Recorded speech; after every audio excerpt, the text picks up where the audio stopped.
Hello नमस्कार दोस्तों, मैं ऋषभ आपके चैनल एजुकेशन फॉर ऑल में एक बार फिर से आपका स्वागत करता हूं। आज हम लोग जो पॉलिटी का सीरीज कर रहे थे उसका मैं अगला पार्ट लेकर के आ गया हूं, जिसमें हम लोग जो है वो केंद्रीय मंत्री परिषद से संबंधित क्वेश्चन आंसर कर रहे थे। आज ये इसका जो है वो तीसरा लेक्चर रहेगा, केंद्रीय मंत्री परिषद। मैंने जो है वो थ्योरी और एमसीक्यू जो है वो 2 वीडियो में करवाया है बाकी का, और आगे का जो ये आपका वीडियो रहेगा। अगर आप पीछे वाला वीडियो नहीं देखे हैं तो आप जो है प्लेलिस्ट में जा कर के देख सकते हैं। अगर आप किसी और एग्ज़ाम की तैयारी कर रहे हैं तो उसके लिए जो है ये बेनिफिशियल रहेगा। और आप जो है अगर बिहार एसएससी की स्पेशली तैयारी कर रहे हैं तो उसके लिए मैं जो है वो आपका जीके का हर रोज़ जो है वो 50 क्वेश्चन डिटेल में एक्सप्लेनेशन के साथ जो है वो करवाता हूँ, तो आप जो है उसको भी जा करके देख सकते हैं। चलिए हम लोग जो है वो वीडियो स्टार्ट करते हैं। 41 नंबर क्वेश्चन है कि प्रदेश का कौन सा नेता नेहरू की कैबिनेट में पहले गृह मंत्री तथा बाद में रक्षा मंत्री जो है वो बना? तो कैलाश नाथ जो है वो काटजू जो है वो पहले नेहरू के कैबिनेट में थे, गृह मंत्री थे, और बाद में जो है वो जाकर के रक्षा मंत्री बने थे। कैलाश नाथ नाटूज नेहरू के कैबिनेट में 1951 में विधि मंत्री के रूप में शामिल हुए थे तथा इसी वर्ष वे देश के तीसरे गृह मंत्री बने। 1955 में उन्हें रक्षा मंत्री का पद जो है वो सौंपा गया था, और 1957 से 62 के दौरान जो है वो मध्य प्रदेश के मुख्यमंत्री भी जो है वो रहे थे। क्वेश्चन नंबर 42 है कि स्वतंत्र भारत के प्रथम जो है वो वित्त मंत्री कौन थे? तो स्वतंत्र भारत के प्रथम वित्त मंत्री जो है वो R.K. षणमुख चेट्टी जो है वो थे, जो कि 15 अगस्त 1947 से 17 अगस्त 1948 तक इस पद पर रहे। इन्होंने स्वतंत्र भारत का पहला केंद्रीय बजट 26 नवंबर 1947 को प्रस्तुत किया, और वहीं 1948 में जॉन मथाई को वित्त मंत्री जो है वो नियुक्त किया गया था। तो जो आपका स्वतंत्र भारत के प्रथम जो वित्त मंत्री थे वो आपका R.K. षणमुख जो है वो चेट्टी थे, आप ये भी याद रखिएगा। और पहला जो है वो बजट इन्होंने ही पेश किया था। अगला है 43 नंबर क्वेश्चन कि भारत में स्वतंत्रता के पश्चात प्रथम मंत्रिमंडल का कानून मंत्री कौन था? तो जो प्रथम मंत्रिमंडल के कानून मंत्री थे वो B.R. अम्बेडकर थे, और B.R. अम्बेडकर जो है वो प्रारूप समिति के अध्यक्ष भी थे, जिनमें 7 सदस्य थे। स्वतंत्रता के पश्चात B.R. अम्बेडकर जो है वो विधि मंत्री यानी कि कानून मंत्री थे, जबकि अंतरिम सरकार 1946 में कानून मंत्री जो है वो कौन थे? तो जोगेंद्र नाथ मंडल। अगर अंतरिम सरकार का बात करेगा 1946 में तो कानून मंत्री जोगेंद्र नाथ मंडल हो जाएंगे, और स्वतंत्रता का बात करेगा तो आपका doctor B.R. Ambedkar. 44 number question है कि निम्नलिखित में से किसका या फिर किन लोगों का स्वतंत्र भारत के प्रथम मंत्रिमंडल 1947 का पोर्टफोलियो उनके अंतरिम सरकार 1946 के पोर्टफोलियो से जो है वो भिन्न था? क्या जगजीवन राम थे, डॉक्टर राजेंद्र प्रसाद थे, या फिर C.H. जो है वो भाभा थे, सरदार वल्लभ भाई पटेल थे? तो केवल जो तीसरा थे यानी कि C.H. भाभा ऐसे व्यक्ति थे जिनका जो है वो स्वतंत्रता के बाद और स्वतंत्रता के पहले जो है वो दोनों में जो है वो अंतर हो गया था पद का। जैसे व्यक्तियों का स्वतंत्रता के बाद प्रथम मंत्रिमंडल 1947 में पोर्टफोलियो इस प्रकार था कि जो जगजीवन राम डॉक्टर राजेंद्र प्रसाद जगजीवन राम जो है वो श्रम मंत्री थे, डॉक्टर राजेंद्र प्रसाद खाद्य मंत्री थे और कृषि, और C.H. भाभा जो है वो वाणिज्य मंत्री, और सरदार वल्लभ भाई पटेल जो है वो रक्षा मंत्री थे। इन व्यक्तियों का पुनर्गठित अंतरिम सरकार 1946 में पोर्टफोलियो कुछ इस प्रकार था कि जो जगजीवन राम थे वो श्रम मंत्री थे, राजेंद्र प्रसाद जो है खाद्य और कृषि मंत्री थे, C.H. भाभा जो है वो खान मंत्री थे और विद्युत कार्य मंत्री, वहीं सरदार वल्लभ भाई पटेल रक्षा मंत्री थे। तो इसमें से जो ऑप्शन नंबर 3 होगा वो जो है दोनों अलग होगा। स्वतंत्रता के बाद जो है वो C.H. भाभा जो है वाणिज्य मंत्री बन गए थे, वहीं स्वतंत्रता से पूर्व जो है वो विद्युत कार्य और खनन जो है वो खान मंत्री थे। क्वेश्चन नंबर 45 है कि भारत के 12वें प्रधानमंत्री थे। तो भारत के जो 12वें प्रधानमंत्री थे वो देवे गौड़ा थे। भारत के व्यक्ति अनुसार 12वें प्रधानमंत्री कार्यवाहक प्रधानमंत्री गुलजारी लाल नंदा को शामिल अगर कर लिया जाता है तो H.D. देवगौड़ा थे, जो कि 1 जून 1996 से 21 अप्रैल 1997 तक थे। इस संदर्भ में वर्तमान में प्रधानमंत्री जो नरेंद्र मोदी है वो 15वें प्रधानमंत्री हैं। भारत के प्रधानमंत्री की आधिकारिक वेबसाइट पर भी नरेंद्र मोदी का 15वें प्रधानमंत्री का ही उल्लेख किया गया है, आप जो है याद रखिएगा। अगला है क्वेश्चन कि प्रधानमंत्रियों को उनके कार्यखंड यानी कि जो कार्यकाल का खंड है उसके अनुसार जो है वो मिलाना है। तो आइए हम लोग जो है वो इसका ऑप्शन नंबर डी जो हो जाएगा यानी कि 21354। आइए हम लोग जो है डायरेक्ट यहाँ पर आंसर देखते हैं। तो जो HD देवगौड़ा है वो 1 जून 1996 से 21 अप्रैल 1997 तक प्रधानमंत्री रहे। चंद्रशेखर 10 नवंबर 1990 से 1991 तक रहे। अटल बिहारी वाजपेयी 19 मार्च 1998 से 2004 तक रहे। इंद्र कुमार गुजराल जो है वो 1997 से 1998 तक। वहीं विश्वनाथ प्रताप जो सिंह हैं 1989 से 1990 तक रहे। उल्लेखनीय है कि अटल बिहारी वाजपेयी उपयुक्त अवधि के पूर्व 16 मई 1996 से 1 जून 1996 की संक्षिप्त अवधि के लिए भी देश के जो है वो प्रधानमंत्री बने थे। आप ये भी याद रखिएगा, मात्र जो है वो लगभग 13 दिन 14 दिन के लिए जो है वो बने थे अटल बिहारी वाजपेयी। क्वेश्चन नंबर 47 है कि निम्नलिखित में से कौन एक से अधिक बार प्रधानमंत्री नियुक्त हुए हैं। तो इसमें उपयुक्त सभी हो जाएगा। जवाहरलाल नेहरू जो है 2 बार बने हैं, इंदिरा गांधी भी 2 बार बनी है, गुलजारी लाल नंदा भी और अटल बिहारी वाजपेयी भी जो है वो 2 बार बने हैं। सभी जो है वो 2-2 बार जो है वो बने हैं। क्वेश्चन नंबर 48 है कि निम्नलिखित में से किन्होंने अपने राजनीतिक जीवन में भारत के प्रधानमंत्री का पद एक बार से अधिक समयांतर के बाद जो है वो सुशोभित किया है। तो इसका जो है वो 3, 4 और 5 जो है इसका आंसर हो जाएगा। ऑप्शन नंबर सी इसका आंसर रहेगा। 3 में गुलजारी लाल नंदन है, इंदिरा गांधी है और अटल बिहारी वाजपेयी जो है वो 2 बार जो है वो इन्होंने अपना जो है वो पद धारण किया है। जैसे देख लेते हैं, जवाहरलाल नेहरू के प्रधानमंत्रित्व काल में समय अंतराल नहीं था, यानी कि जो है वो लगातार जो है वो आपके ये 2 बार जो है वो बने रहे थे। लेकिन गुलजारी लाल नंदा पहली बार 1964 से 27 मई 1964 से 9 जून 1964 तक रहे। वहीं दूसरी बार 11 जनवरी 1966 से 24 जनवरी 1966 तक 2 समय अंतराल में भारत के कार्यवाहक प्रधानमंत्री बने थे गुलजारी लाल नंदा। इंदिरा गांधी जो है 1966 और 1980 में बने। वहीं अटल बिहारी वाजपेयी 1996 और दूसरी बार 1998 में जो है वो बने थे। तो इस तरह से ऑप्शन नंबर जो है वो सी आंसर हो जाएगा। जो जवाहरलाल नेहरू है वो लगातार प्रधानमंत्री 2 बार जो है वो बने थे, उनमें कोई जो है वो समय अंतराल नहीं था। क्वेश्चन नंबर 9 है कि भारत के किस प्रधानमंत्री की मृत्यु देश के बाहर हुआ था। तो लाल बहादुर शास्त्री। भारत के द्वितीय प्रधानमंत्री लाल बहादुर शास्त्री की मृत्यु देश के बाहर ताशकंद वर्तमान में उज्बेकिस्तान की राजधानी में 11 जनवरी 1966 को हुआ था। निम्नलिखित राज्यों एवं उनसे संबंधित मुख्यमंत्री का जो है वो मिलान करना है जो कि बाद में जा करके भारत के प्रधानमंत्री बने। तो ऑप्शन नंबर डी इसका जो है सही आंसर हो जाएगा कि 25413। आइए जो है डायरेक्ट हम लोग आंसर देखते हैं। जैसे PV नरसिम्हा राव जो है वो अविभाजित आंध्र प्रदेश के मुख्यमंत्री रहे और बाद में जा करके जो है प्रधानमंत्री बने। मोरारजी देसाई जो है वो मुंबई से संबंधित है। HD देवगौड़ा कर्नाटक से संबंधित है। चरण सिंह जो है वो अविभाजित उत्तर प्रदेश के जो है वो आपके मुख्यमंत्री थे, जाकर के प्रधानमंत्री बने। वहीं नरेंद्र मोदी जो है वो गुजरात के मुख्यमंत्री थे और अभी वर्तमान में 15वें जो प्रधानमंत्री है वो हमारे नरेंद्र मोदी जी हैं। क्वेश्चन नंबर 51 है कि निम्नलिखित में से कौन भारत के प्रधानमंत्री बनने से पूर्व किसी भी राज्य के मुख्यमंत्री नहीं रहे थे। तो चंद्रशेखर जो है वो नहीं रहे थे। हम लोगों ने ये पढ़ा कि HD देवगौड़ा, PV नरसिम्हा राव और मोरारजी देसाई जो है वो मुख्यमंत्री थे। ये जो है वो महाराष्ट्र के मुख्यमंत्री थे। चंद्रशेखर प्रधानमंत्री बनने से पूर्व किसी भी राज्य के मुख्यमंत्री नहीं थे, जबकि HD देवगौड़ा कर्नाटक थे, PV नरसिम्हा आंध्र प्रदेश, वहीं मोरारजी देसाई महाराष्ट्र के मुख्यमंत्री रह चुके थे। चरण सिंह उत्तर प्रदेश के जो है वो मुख्यमंत्री रहे थे। अगला है क्वेश्चन नंबर 52 कि निम्नलिखित में से भारत के प्रधानमंत्री बनने से पूर्व किसी राज्य के मुख्यमंत्री नहीं रहे थे। तो चंद्रशेखर जो है वो नहीं रहे थे।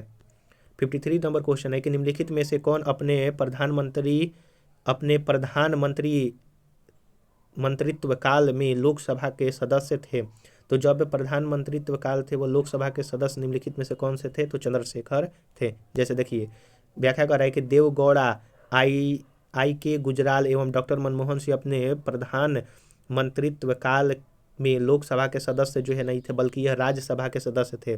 जबकि चंद्रशेखर 10 नवंबर 1990 से 21 जून 1991 के मध्य भारत के प्रधानमंत्री रहे थे और इस दौरान वे बलिया लोकसभा निर्वाचन क्षेत्र से थे। तो क्वेश्चन ये भी पूछा जाता है कि कौन कौन जो है वो लोकसभा के सदस्य नहीं थे जब प्रधानमंत्री बने थे? तो देवगौड़ा हो जाएगा, आई के गुजराल हो जाएगा और डॉक्टर मनमोहन सिंह जो है वो हो जाएंगे। क्वेश्चन नंबर 54 है कि भारत के प्रधानमंत्री में से कौन अपने कार्यकाल में संसद के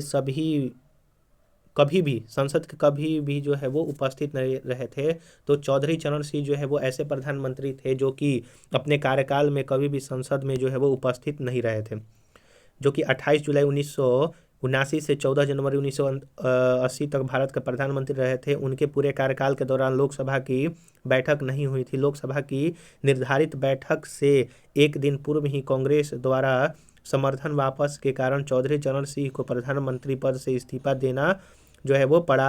अन्य 3 प्रधानमंत्री जो है अपने कार्यकाल में संसद में उपस्थित थे। कौन कौन हो जाएगा? चंद्रशेखर, बीपी सिंह और अटल बिहारी वाजपेयी। अगला है 55 नंबर क्वेश्चन के निम्नलिखित में से कौन भारत के संघीय वित्त मंत्री रहे हैं? तो भारत के संघीय वित्त मंत्री जो है वो वीपी सिंह रहे थे, आर वेंकट रमन रहे थे, वाईवी जो है वो चौहान रहे थे और प्रणब मुखर्जी रहे थे। तो ऑप्शन नंबर डी इसका जो है वो सही आंसर हो जाएगा। अगर आपको वीडियो पसंद आ रहा होगा तो वीडियो को लाइक कीजिएगा, अपने दोस्तों में शेयर कीजिएगा और चैनल को सब्सक्राइब नहीं किए हैं तो चैनल को सब्सक्राइब भी कर दीजिएगा। अगर आप बिहार एसएससी के लिए स्पेशल तैयारी करना चाहते हैं तो मैं जो है जीके का प्रैक्टिस सेट स्टार्ट किया हूँ। हर रोज़ जो है मैं 50 क्वेश्चन करवाता हूँ डिटेल में एक्सप्लेनेशन के साथ। आप जो है जाकर के उसको देख सकते हैं। 56 नंबर क्वेश्चन है कि उदारीकरण, निजीकरण और भूमंडलीकरण की नई आर्थिक नीति घोषित की गई थी किस प्रधानमंत्री के कार्यकाल में? तो नरसिम्हा राव द्वारा जो है वो के कार्यकाल में किया गया था। किसके द्वारा? तो डॉक्टर मनमोहन सिंह के द्वारा। उस समय जो वो वित्त मंत्री हुआ करते थे। 24 जुलाई 1991 में तत्कालीन प्रधानमंत्री नरसिम्हा राव ने नई औद्योगिक नीति की घोषणा की। इनके द्वारा की गई आर्थिक सुधार में उदारीकरण, निजीकरण, भूमंडलीकरण तथा बाजारीकरण की जो है वो नई नीति अपनाई गई थी। 1991 में ही एलपीजी जो है वो फॉर्मेशन आया था। आप ये भी याद रखिएगा। मनमोहन सिंह के संबंध में निम्नलिखित में से कौन सा कथन जो है वो सही नहीं है? वित्त आयोग के पूर्व अध्यक्ष थे, यह सही नहीं है। भारत के पूर्व वित्त मंत्री थे। भारतीय रिजर्व बैंक के गवर्नर भी जो है मनमोहन सिंह रह गए हैं। अंतर्राष्ट्रीय मुद्रा कोष में भारत के पूर्व जो है वो प्रतिनिधि भी रह चुके हैं।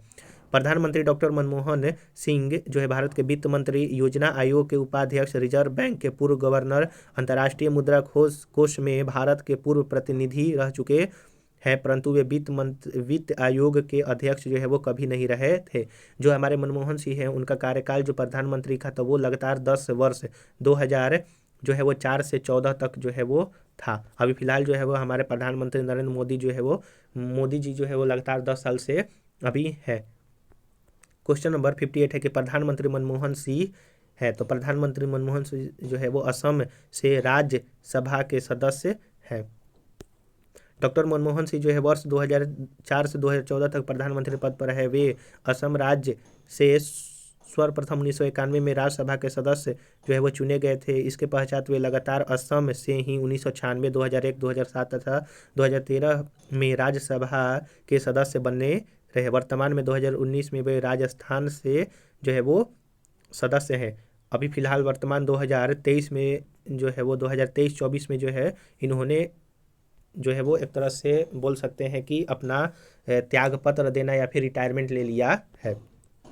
59 नंबर क्वेश्चन है कि निम्न जो है वाक्यों का अध्ययन कीजिए। कथन कह रहा है कि मंत्री नीति बनाते हैं और लोक सेवक उनका क्रियान्वयन करते हैं। कारण है कि संसदीय प्रणाली में मंत्रियों का उत्तरदायित्व का सिद्धांत कार्य करता है। तो देखते हैं इसमें जो है वो कौन सा सही है। तो ऑप्शन नंबर बी, कथन और कारण दोनों सही है, लेकिन कथन कारण का सही स्पष्टीकरण जो है वो नहीं है।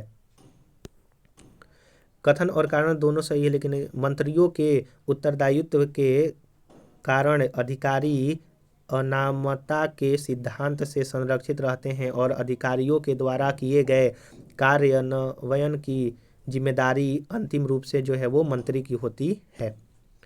क्वेश्चन नंबर 60 है कथन और कारण का। कथन कह रहा है कि किसी व्यक्ति को उप प्रधानमंत्री कहना केवल राजनीतिक निर्णय है।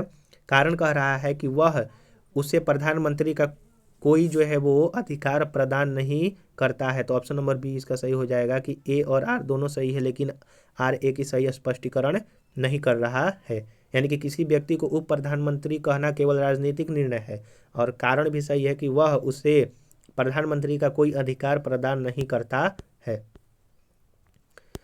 आइए अगला देखते हैं हम लोग कि उप प्रधानमंत्री पद का सृजन जो है वो संविधान के प्रावधानों से हटकर हुआ। यानी कि जो उप प्रधानमंत्री पद का सृजन है वो संविधान में नहीं किया गया है, बल्कि वह संविधान के प्रावधानों से हटकर जो है किया गया है। उप प्रधानमंत्री पद का उल्लेख संविधान में नहीं है तथा राजनीतिक बाध्यताओं के कारण संविधान के प्रावधानों से हटकर इस पद का सृजन किया जाता है, जो कि पूर्णतः गैर संवैधानिक पद है।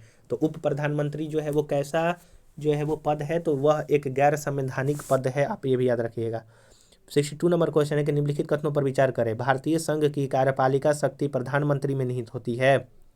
भारतीय संघ नहीं, यह जो है राष्ट्रपति में निहित होता है। प्रधानमंत्री सिविल सेवा बोर्ड का पदेन अध्यक्ष होता है, ये भी नहीं है। तो ऑप्शन नंबर डी सही हो जाएगा कि ना ही एक सही है और ना ही दो सही है। अनुच्छेद 53(1) के अनुसार संघ की कार्यपालिका शक्ति राष्ट्रपति में निहित होगी और वह इसका प्रयोग इस संविधान के अनुसार स्वयं या अपने अधीनस्थ अधिकारियों के द्वारा करेगा। इस तरह से कथन जो है वो पहला गलत है, यानी कि राष्ट्रपति होगा, प्रधानमंत्री नहीं। कैबिनेट सचिवालय प्रधानमंत्री के प्रत्यक्ष प्रभार के तहत होता है। सचिवालय का प्रशासनिक प्रमुख कैबिनेट सचिव है, जो सिविल सेवा बोर्ड का पदेन अध्यक्ष होता है, अतः दूसरा भी गलत है। यानी कि जो आपका प्रमुख कैबिनेट का सचिव जो होता है वो आपका कैबिनेट सचिव जो होता है वो सिविल सेवा बोर्ड का जो है वो पदेन अध्यक्ष होता है, ना कि प्रधानमंत्री। 63 नंबर क्वेश्चन है कि केंद्रीय सरकार के संदर्भ में निम्नलिखित कथनों पर जो है विचार करें। भारत के संविधान में उपबंध है कि समस्त कैबिनेट मंत्री अनिवार्य रूप से केवल लोकसभा के ही आसीन सदस्य होंगे। और दूसरा है कि केंद्रीय कैबिनेट सचिवालय संसदीय कार्य मंत्रालय के निर्देशाधीन कार्य करता है। तो दोनों जो है वो आपका गलत हो जाएगा। ये व्याख्या देख लेते हैं इसका। संविधान के अनुच्छेद 75(3) के अनुसार मंत्रिपरिषद लोकसभा के प्रति सामूहिक रूप से उत्तरदायी होगा। मंत्रीगण संसद के किसी भी सदन के सदस्य जो है हो सकते हैं, चाहे वो लोकसभा हो या फिर राज्यसभा हो। अनुच्छेद 75(5) के अनुसार नियुक्त मंत्री को किसी भी सदन का सदस्य न होने पर 6 माह के अंदर किसी भी सदन का सदस्य होना अनिवार्य है, अन्यथा समयावधि बीत जाने पर वह मंत्री नहीं रह सकता। केंद्रीय कैबिनेट सचिवालय सीधे प्रधानमंत्री के अधीन होता है। इसका प्रशासनिक प्रमुख कैबिनेट सचिव होता है, जो सिविल सर्विसेज बोर्ड का पदेन अध्यक्ष होता है। इस तरह से जो है वो दोनों कथन आपका गलत हो जाएगा। आप जो है व्याख्या देख लीजिए कि कौन किसका प्रमुख होता है। अगर आपको वीडियो पसंद आ रहा होगा तो वीडियो को लाइक कीजिएगा, अपने दोस्तों में शेयर कीजिएगा, और चैनल को सब्सक्राइब नहीं किए हैं तो चैनल को सब्सक्राइब भी कर दीजिएगा। अगर आप पीछे वाला वीडियो नहीं देखे हैं तो आप प्लेलिस्ट में जा करके जो है वो देख सकते हैं। अगर आप किसी और सब्जेक्ट की तैयारी करना चाहते हैं तो उसका भी जो है मैंने प्लेलिस्ट बनाया है, आप जो है जा करके देख सकते हैं। 64 नंबर क्वेश्चन है कि कैबिनेट समितियों के संबंध में निम्नलिखित कथनों पर विचार करें। कथन कह रहा है पहला कि संविधान के कैबिनेट समितियों का उल्लेख नहीं किया गया है। संविधान में कैबिनेट समितियां प्रधानमंत्री द्वारा समय की जरूरत एवं परिस्थिति की आवश्यकता को ध्यान में रखते हुए जो है वो गठित किया जाता है। तीसरा कथन कह रहा है कि यदि प्रधानमंत्री समिति के सदस्य हो तो यह आवश्यक नहीं है। चौथा कथन कह रहा है कि संसदीय मामलों की समिति के अध्यक्ष जो है प्रधानमंत्री होते हैं। तो ऑप्शन नंबर इसका जो है वो डी सही हो जाएगा। कथन 1 और 2 जो है सही है, लेकिन 3 और 4 जो है वो आपका गलत है। कथन 1, 2 कह रहा है कि संविधान में कैबिनेट समितियों का उल्लेख नहीं किया गया है, और दूसरा कथन है कि कैबिनेट समिति प्रधानमंत्री द्वारा समय के जरूरत के अनुसार जो है उसको जो है वो परिस्थिति की आवश्यकता के अनुसार जो है वो कैबिनेट समिति का गठन किया जा सकता है। चलिए अगला क्वेश्चन है 65 नंबर क्वेश्चन कि केंद्र सरकार में उच्चतम नागरिक सेवा अधिकारी कौन होता है। तो जो केंद्र सरकार में उच्चतम नागरिक सेवा अधिकारी होता है वो मंत्रिमंडल जो है वो सचिव होता है।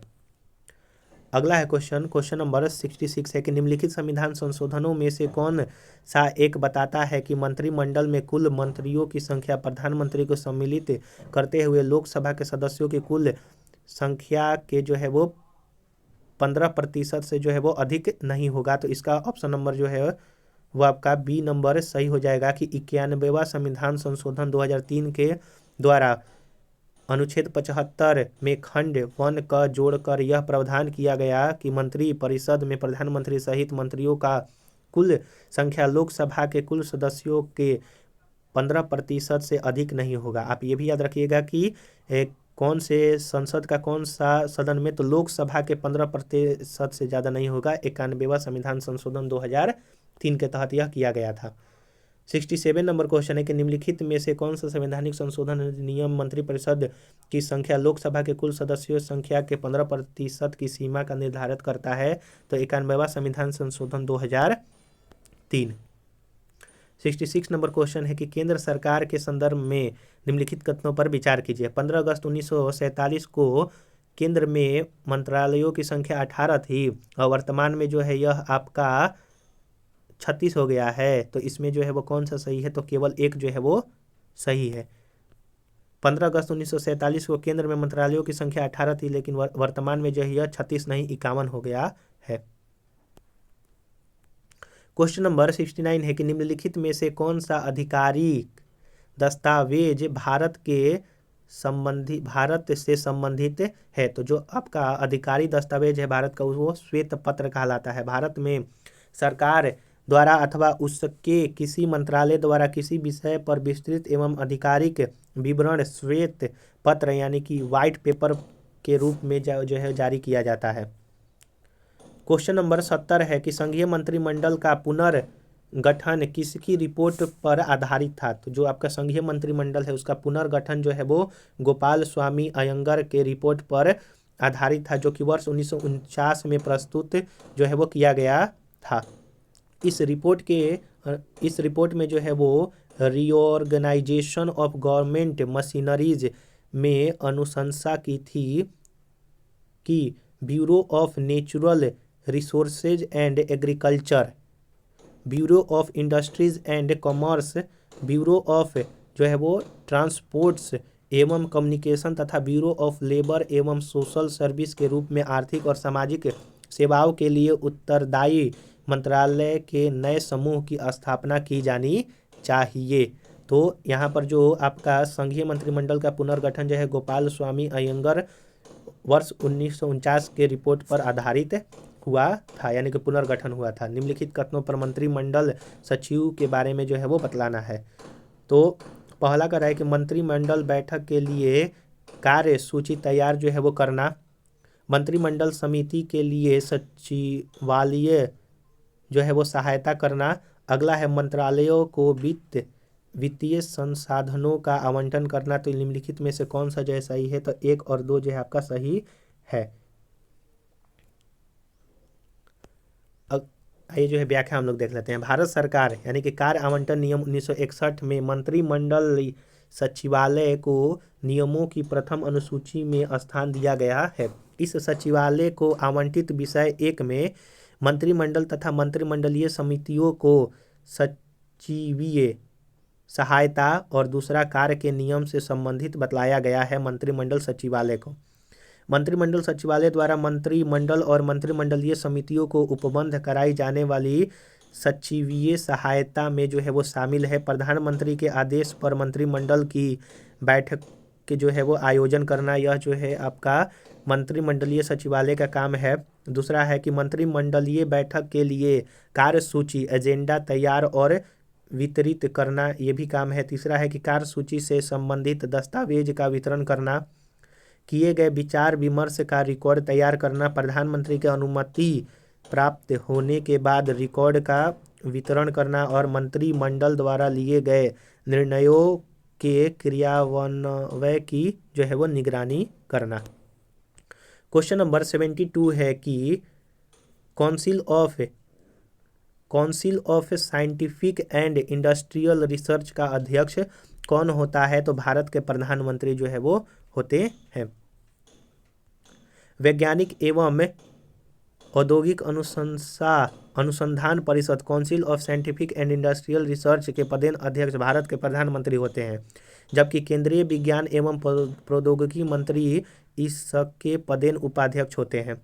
73 नंबर क्वेश्चन है कि राष्ट्रीय सुरक्षा समिति का प्रधान कौन होता है? तो वो प्रधानमंत्री, राष्ट्रीय सुरक्षा समिति के प्रधान या फिर अध्यक्ष प्रधानमंत्री होते हैं। जो नीति आयोग है उसके भी पदेन अध्यक्ष प्रधानमंत्री होते हैं, और जो योजना आयोग था उसके भी पदेन अध्यक्ष प्रधानमंत्री हुआ करते थे। 74 नंबर क्वेश्चन है कि स्वतंत्र भारत में प्रथम बार संसदीय सचिव का पद किस वर्ष सृजन किया गया? तो 1951 में जो है वो संसदीय सचिव का पद जो है वो सृजन किया गया था स्वतंत्र भारत में। संसदीय सचिव एक उच्च रैंकिंग का सहकारी पद है। संसदीय सचिवों की नियुक्ति भारत के प्रधानमंत्री करते हैं। संसदीय सचिव का प्रमुख कार्य कैबिनेट मंत्रियों एवं प्रधानमंत्री की सहायता करना होता है, और यह 1951 में स्वतंत्र भारत में हुआ था सृजन। निम्नलिखित में से कौन सा सुमेलित नहीं है? तो राजीव गांधी जो है वो कर्म भूमि इनका जो है वो स्थान, इनका मृत्यु स्थान नहीं है, यानी कि जो हम लोग बोलते हैं घाट वगैरह जो होता है, समाधि स्थल, माफ कीजिएगा। जवाहरलाल जो नेहरू हैं वो आपका शक्ति वन से संबंधित है। एल बी शास्त्री जो है विजय घाट से संबंधित है। इंदिरा गांधी जो है वो आपका शक्ति स्थल से संबंधित है।